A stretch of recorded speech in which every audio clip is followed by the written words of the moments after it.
The Golden Bird. Grimm's Fairy Tales. A certain king had a beautiful garden, and in the garden stood a tree which bore golden apples. These apples were always counted, and about the time when they began to grow ripe it was found that every night one of them was gone. The king became very angry at this, and ordered the gardener to keep watch all night under the tree. The gardener set his eldest son to watch, but about 12 o'clock he fell asleep, and in the morning another of the apples was missing.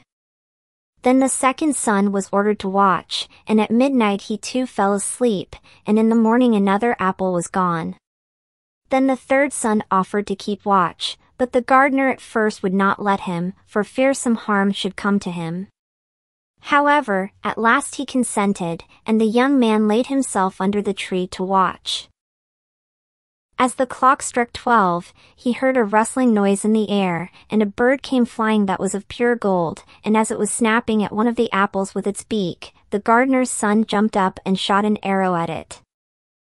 But the arrow did the bird no harm, only it dropped a golden feather from its tail, and then flew away. The golden feather was brought to the king in the morning, and all the council was called together. Everyone agreed that it was worth more than all the wealth of the kingdom, but the king said, "One feather is of no use to me. I must have the whole bird." Then the gardener's eldest son set out and thought to find the golden bird very easily, and when he had gone but a little way, he came to a wood, and by the side of the wood he saw a fox sitting, so he took his bow and made ready to shoot at it. Then the fox said, "Do not shoot me, for I will give you good counsel. I know what your business is, and that you want to find the golden bird. You will reach a village in the evening, and when you get there, you will see two inns opposite to each other, one of which is very pleasant and beautiful to look at. Go not in there, but rest for the night in the other, though it may appear to you to be very poor and mean." But the son thought to himself, "What can such a beast as this know about the matter?"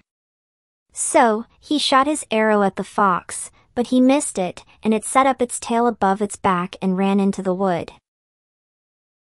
Then he went his way, and in the evening came to the village where the two inns were, and in one of these were people singing, and dancing, and feasting, but the other looked very dirty, and poor. "I should be very silly," said he, "if I went to that shabby house, and left this charming place." So, he went into the smart house, and ate and drank at his ease, and forgot the bird, and his country too. Time passed on, and as the eldest son did not come back, and no tidings were heard of him, the second son set out, and the same thing happened to him. He met the fox, who gave him the good advice, but when he came to the two inns, his eldest brother was standing at the window where the merrymaking was and called to him to come in, and he could not withstand the temptation, but went in, and forgot the golden bird and his country in the same manner.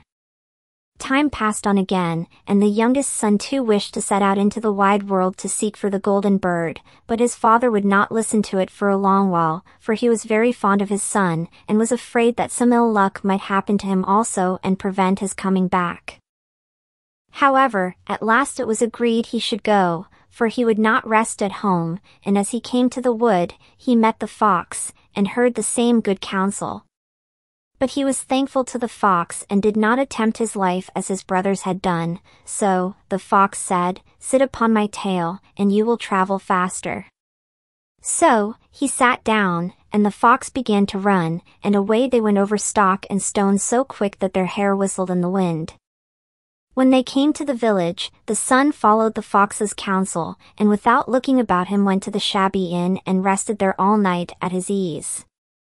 In the morning came the fox again and met him as he was beginning his journey, and said, "Go straight forward, till you come to a castle, before which lie a whole troop of soldiers fast asleep and snoring. Take no notice of them, but go into the castle and pass on and until you come to a room where the golden bird sits in a wooden cage. Close by it stands a beautiful golden cage.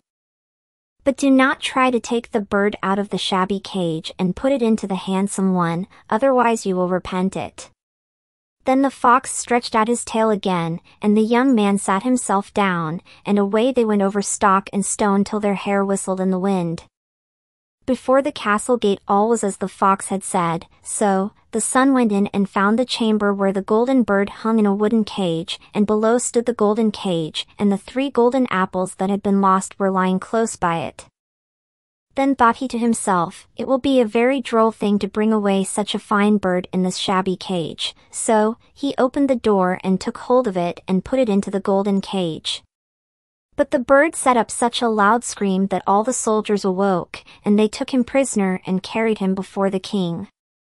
The next morning the court sat to judge him, and when all was heard, it sentenced him to die, unless he should bring the king the golden horse which could run as swiftly as the wind, and if he did this, he was to have the golden bird given him for his own. So he set out once more on his journey, sighing, and in great despair, when on a sudden his friend the fox met him, and said, "You see now what has happened on account of your not listening to my counsel. I will still, however, tell you how to find the golden horse, if you will do as I bid you. You must go straight on till you come to the castle where the horse stands in his stall. By his side will lie the groom fast asleep and snoring. Take away the horse quietly, but be sure to put the old leathern saddle upon him, and not the golden one that is close by it." Then the son sat down on the fox's tail, and away they went over stock and stone till their hair whistled in the wind. All went right, and the groom lay snoring with his hand upon the golden saddle. But when the son looked at the horse, he thought it a great pity to put the leathern saddle upon it. "I will give him the good one," said he, "I am sure he deserves it." As he took up the golden saddle the groom awoke and cried out so loud, that all the guards ran in and took him prisoner, and in the morning, he was again brought before the court to be judged and was sentenced to die. But it was agreed, that, if he could bring thither the beautiful princess, he should live, and have the bird and the horse given him for his own. Then he went his way very sorrowful, but the old fox came and said, "Why did not you listen to me? If you had, you would have carried away both the bird and the horse, yet will I once more give you counsel. Go straight on, and in the evening, you will arrive at a castle. At 12 o'clock at night the princess goes to the bathing house. Go up to her and give her a kiss, and she will let you lead her away, but take care you do not suffer her to go and take leave of her father and mother."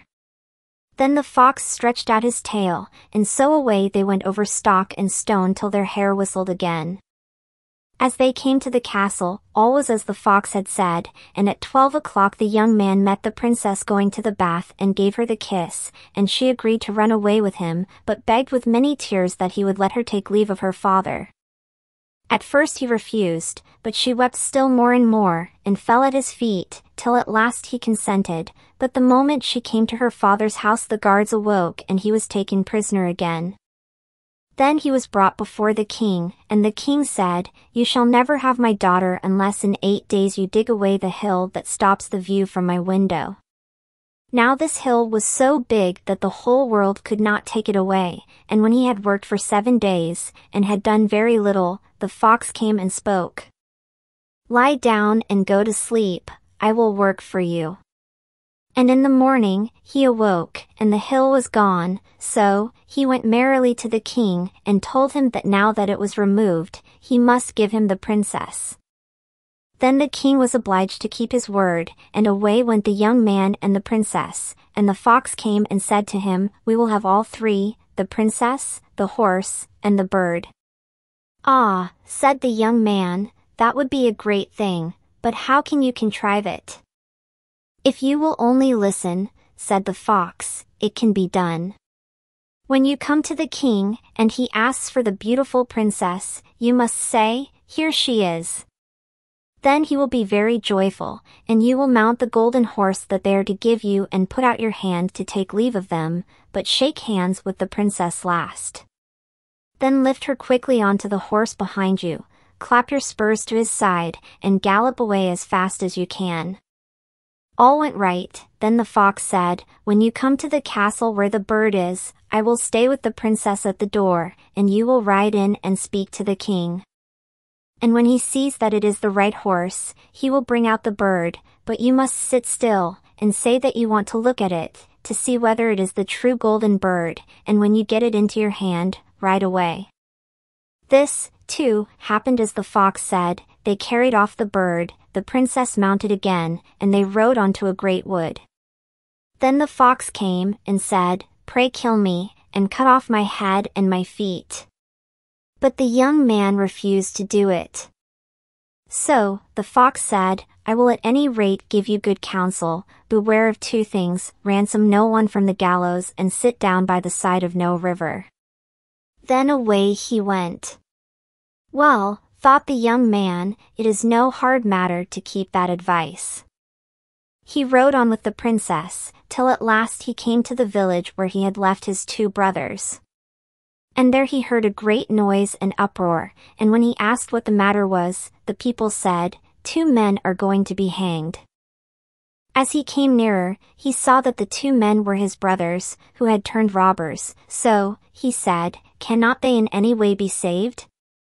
But the people said no, unless he would bestow all his money upon the rascals and buy their liberty. Then he did not stay to think about the matter, but paid what was asked, and his brothers were given up, and went on with him towards their home. And as they came to the wood where the fox first met them, it was so cool and pleasant that the two brothers said, "Let us sit down by the side of the river, and rest a while, to eat and drink." So, he said, "Yes," and forgot the fox's counsel, and sat down on the side of the river.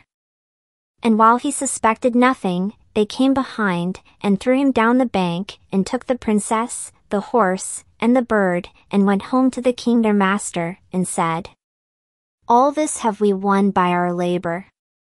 Then there was great rejoicing made, but the horse would not eat, the bird would not sing, and the princess wept. The youngest son fell to the bottom of the river's bed. Luckily it was nearly dry, but his bones were almost broken, and the bank was so steep that he could find no way to get out. Then the old fox came once more and scolded him for not following his advice, otherwise, no evil would have befallen him. "Yet," said he, "I cannot leave you here, so lay hold of my tail and hold fast."